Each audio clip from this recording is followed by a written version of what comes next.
Oi, tudo bem? Seja bem-vindo à nossa aula de hoje. Hoje nós vamos falar sobre as reformas religiosas que vão acontecer ao longo do século XVI, né? Só lembrando, mais uma vez, que esse momento específico na Europa, que já estava acontecendo com o Renascimento, também vai ter essa nova visão de mundo a partir das reformas religiosas que vão acontecer lá. E essas reformas religiosas, elas vão acontecer a partir do cristianismo. E quando a gente fala cristianismo lá no século XVI, no início do século XVI, a gente está falando como um sinônimo do catolicismo. Então, o catolicismo, evidente, era a corrente religiosa que existia dentro do cristianismo. E vinha acontecendo várias críticas em relação à Igreja Católica, em relação à Igreja Cristã, devido a algumas atitudes que estavam acontecendo lá, no seu seio, né? Dentre elas, a gente pode destacar algumas, né? Por exemplo, tem as questões religiosas específicas. A gente pode falar da corrupção que estava acontecendo dentro do clero. E quando eu falo corrupção dentro do clero, eu estou relacionando tanto a corrupção quanto ao despreparo. Pessoas não qualificadas para exercer as funções eclesiásticas e também a corrupção. E isso vinha em diversas escalas, não estava só nos altos escalões, estava em todas, nas paróquias, nos bispados. Essa corrupção, esse despreparo era difuso, estava espalhado pela Igreja Católica como um todo. Então tinha esse despreparo, essa corrupção.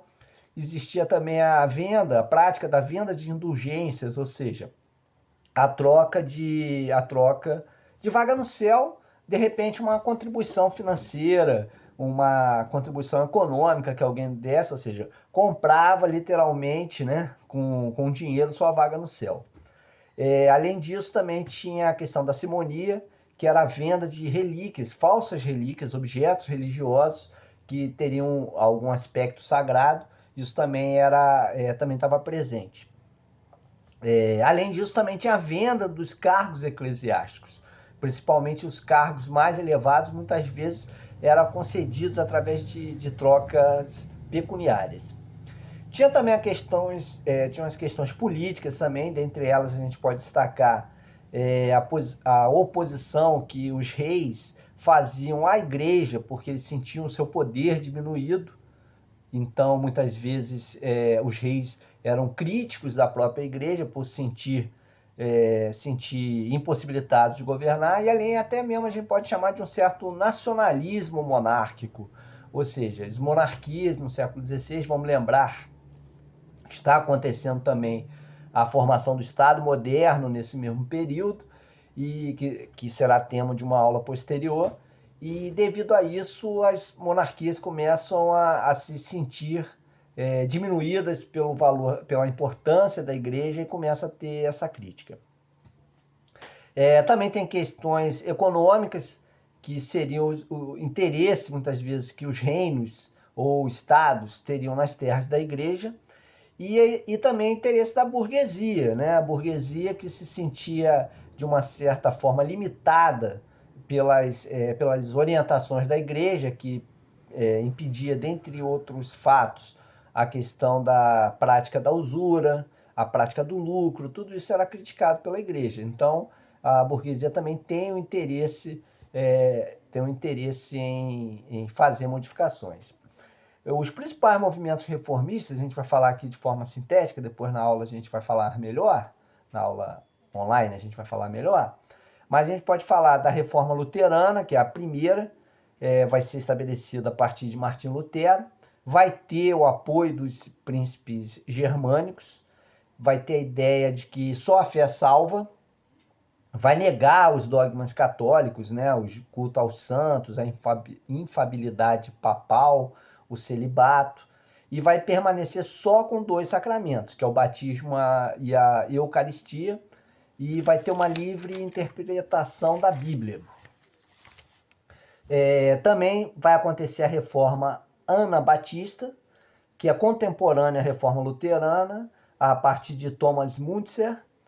Vai ser uma visão igualitária da religião, vai ser espalhada junto aos camponeses e vai ser um movimento reprimido pelos nobres com o apoio da Igreja Luterana e com apoio também da Igreja Católica.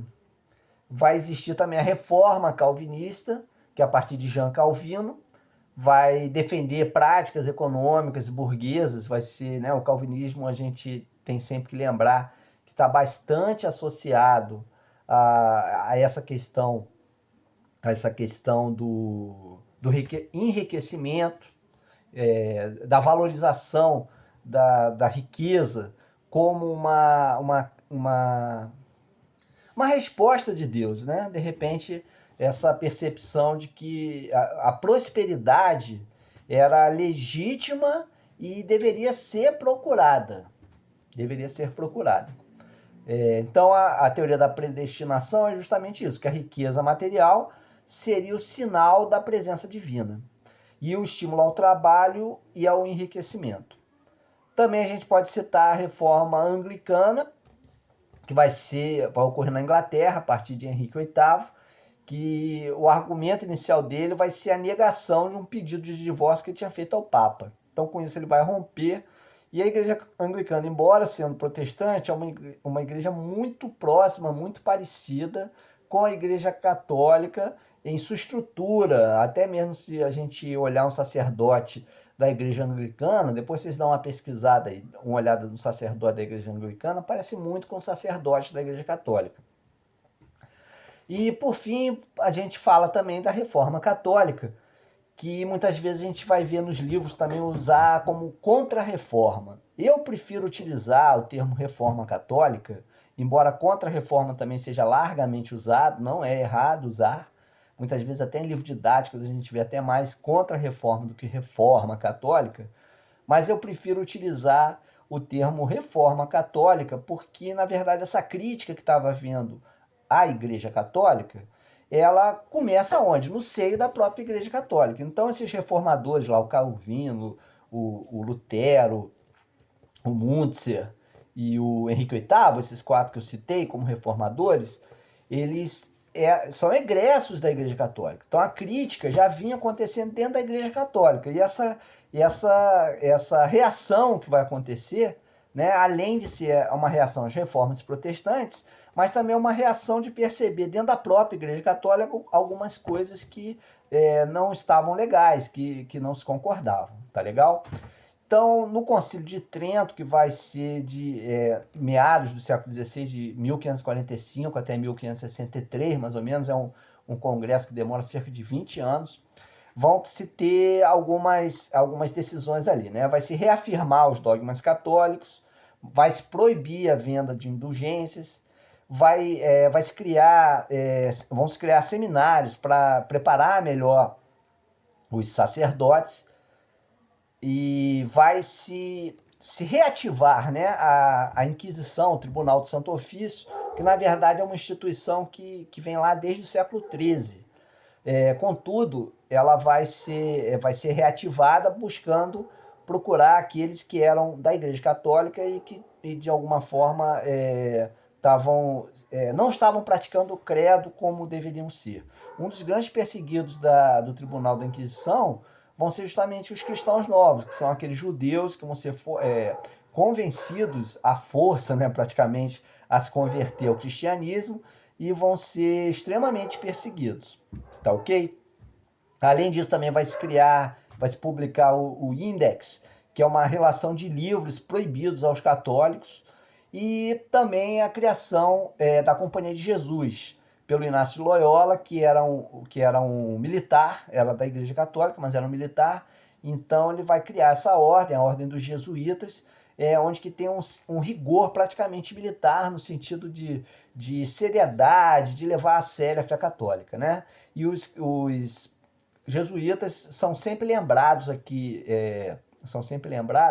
quando a gente fala de história do Brasil, né? Quando se fala da história da América, que eles vão ser um dos grandes responsáveis pela catequização e até mesmo proteção dos nativos aqui. Tá bom, gente? Nos vemos lá no nosso encontro online. Até lá!